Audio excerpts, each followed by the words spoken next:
Imagine, if you will, an exclusive vacation destination spot on the East Coast that caters to the rich, the famous, and the common man. Tourists that flock to this New England haven of rest make reservations a year in advance to be there and enjoy the finest of foods, exclusive and cozy shopping, activities for the entire family, and friendly locals. And even though this hub for the wealthy and the middle class is now known to be a place to refresh the body, its original intent was exclusively to save people's souls. Welcome to the many stories of Martha's Vineyard with historian Andrew Patch. This is where Oak Bluff started with camp meetings that started in the year 1835, and where I'm seated right now is in the center of the stage of the tabernacle, which is where it all happened, even before there was a tabernacle as such. These camp meetings started in 1835, as I said. At that time there was a rough speaker stand made out of wood and surrounded by originally just 9 tents. These were society tents which housed the congregants of mainland congregations from New Bedford and other places in the Southeast Methodist Conference.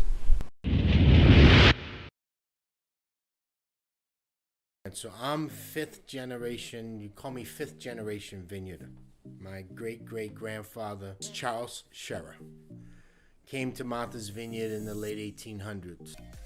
At the time, people of color, if they missed the boat, could not stay at any of the island hotels because of the color of their skin. So eventually, as time went on, he founded a church, and he would put people up in his church, later in his home, and I think the bell clicked off in his brain that there is no one to cater to people of color. Alfred and Doris Porter. Well, my dad had a plane, and we used to fly to Martha's Vineyard. We would fly from Long Island to Martha's Vineyard in 40 minutes. My dad fell in love with it and said, "Oh man, we gotta snatch something up there." And they bought their house for $15,000. So right now we're at the Strand Theater. This is a historical landmark on the island. This building was built in 1915. My wife and I were able to acquire this building last year. It had been sitting dark for several years.